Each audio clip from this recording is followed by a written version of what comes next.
নমস্কার, বাঙালির পেট পূজা চ্যানেলে আপনাদের সকলকে জানাই স্বাগত। আমরা প্রায় প্রত্যেকেই কিন্তু কাতলা মাছ খেতে ভালোবাসি, আর কাতলা মাছ দিয়ে বিভিন্ন রকমের রেসিপিও তৈরি করে থাকি। আজকে আমি কাতলা মাছ দিয়ে কাতলা মাছের কালিয়া তৈরি করে আপনাদের সঙ্গে শেয়ার করছি। বন্ধুরা দেখতে থাকুন আমি কিভাবে কাতলা মাছের কালিয়াটা তৈরি করছি। কাতলা মাছের কালিয়া তৈরি করার জন্য আমি 4টে বড় সাইজের কাতলা মাছের পিস নিয়েছি। মাছটা আমি ধুয়ে পরিষ্কার করে নিয়েছি। এবার মাছের মধ্যে আমি নুন আর হলুদ মাখিয়ে নেব।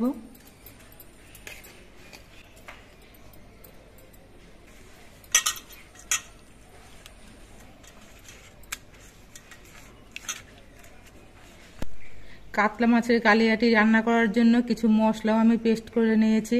কয়েকটা কাঁচা লঙ্কা আমি পেস্ট করে নিয়েছি, 2টো বড় সাইজের পেঁয়াজ পেস্ট করে নিয়েছি, 7-8 কোয়ার মতো রসুন পেস্ট করে নিয়েছি, একটা বড় সাইজের টমেটো পেস্ট করে নিয়েছি, আর ফোড়নে দেওয়ার জন্য একটা তেজপাতা, 2টো শুকনো লঙ্কা, কয়েক টুকরো গরম মশলা আর অল্প একটু গোটা জিরে নিয়েছি। এবার একটা বাটির মধ্যে আমি কয়েকটা গুঁড়ো মশলা গুলে নেব। তার জন্য 1 চামচ নিচ্ছি ধনে গুঁড়ো, 1 চামচ জিরের গুঁড়ো, 1 চামচ পরিমাণ শুকনো লঙ্কার গুঁড়ো আর 1 চামচ পরিমাণ কাশ্মীরি লঙ্কার গুঁড়ো। এবার জল দিয়ে মশলাটা গুলে নেব।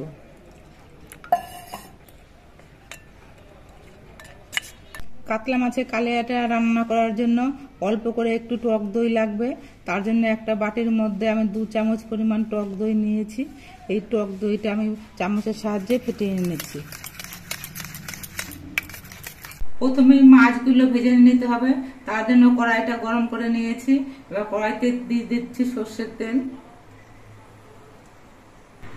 সর্ষের তেলটা গরম হয়ে যাওয়ার পর আমি কড়াইয়ের চারপাশে একটু লাগিয়ে নিচ্ছি।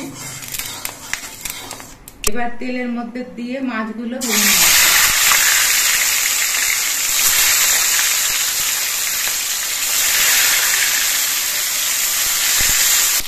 মাছগুলোর এক পিঠ কিছুক্ষণ ভাজা হওয়ার পর মাছটা আমি উল্টে দিচ্ছি।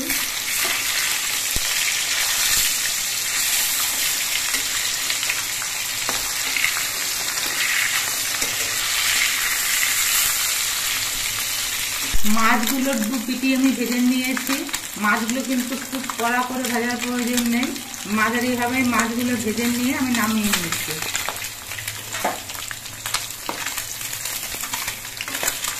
মাছ ভাজার পর কড়াইতে যে পরিমাণ তেল আছে এতেই মাছের কালিয়াটা রান্না হয়ে যাবে। এবার দিচ্ছি তেলের মধ্যে একটা তেজপাতাকে 2 টুকরো করে, 2টো শুকনো লঙ্কা, কয়েকটা গোটা গরম মশলা আর অল্প করে একটু গোটা জিরে। মশলাটা ভালো করে ভেজে নিতে হবে। মশলা থেকে একটা সুন্দর সেন্ট বেরিয়েছে। এবার এর মধ্যে আমি পেঁয়াজ বাটাটা দিয়ে দিচ্ছি।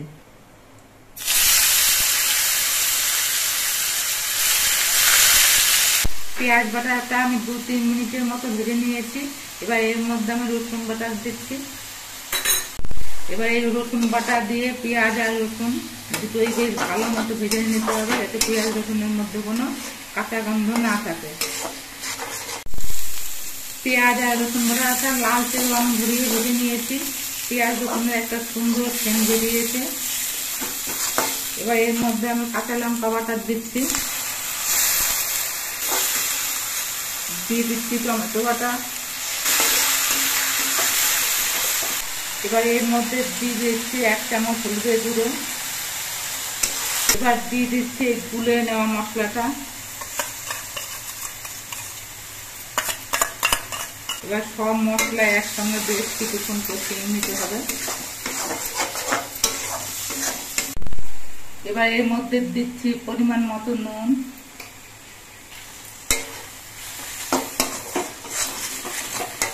নুন দিয়ে মশলাটা নেড়ে চেড়ে মিশিয়ে নিতে হবে। মশলাগুলো আমি 3-4 মিনিটের মতো কষিয়ে নিয়েছি। এবার এর মধ্যে আমি ফেটানো দইটা দিয়ে দিচ্ছি।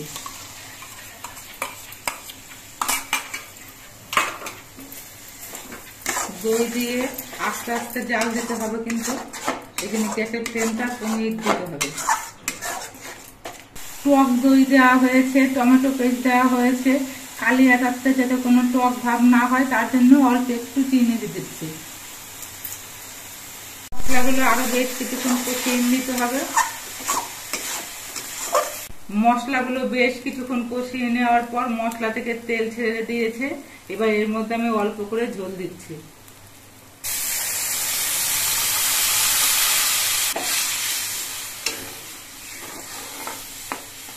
এবার এই ঝোলটা কিছুক্ষণ ফুটিয়ে নিতে হবে।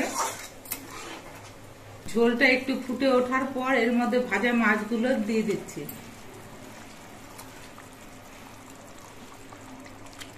মাছগুলো দিয়ে ঝোলটা আরো কিছুক্ষণ ফুটিয়ে নিতে হবে। মাছ দেওয়ার পর ঝোলটা আমি 5-6 মিনিটের মতো ফুটিয়ে নিয়েছি। দেখুন ঝোলটাও কিন্তু একেবারে গ্রেভি হয়ে গেছে আর মাছগুলো এতক্ষণে সুসিদ্ধ হয়ে গেছে। তো এবার এর মধ্যে আমি গুঁড়ো গরম মশলা দিচ্ছি। গরম মশলা গুঁড়ো দিয়ে নেড়ে চেড়ে মিশিয়ে নিতে হবে। এবার গ্যাসটা বন্ধ করে দিচ্ছি। কাতলা মাছের কালিয়াটা তৈরি হয়ে গেছে। এবার আমি কিছুক্ষণের জন্য ঢেকে রাখছি। কিছুক্ষণ পর আমি ঢাকনাটা খুলে নিচ্ছি। এবার কাতলা মাছের কালিয়াটা আমি একটা পাত্রের মধ্যে বেড়ে নিচ্ছি।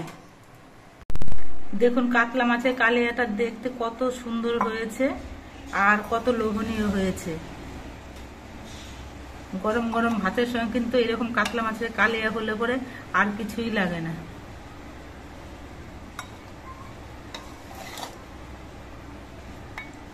আপনারা দেখতে পেলেন আমি কিভাবে কাতলা মাছের কালিয়াটা তৈরি করলাম।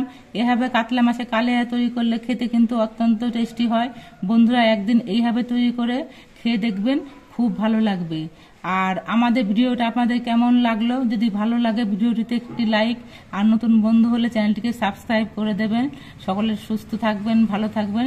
দেখা হবে আবার পরবর্তী একটা ভিডিওতে।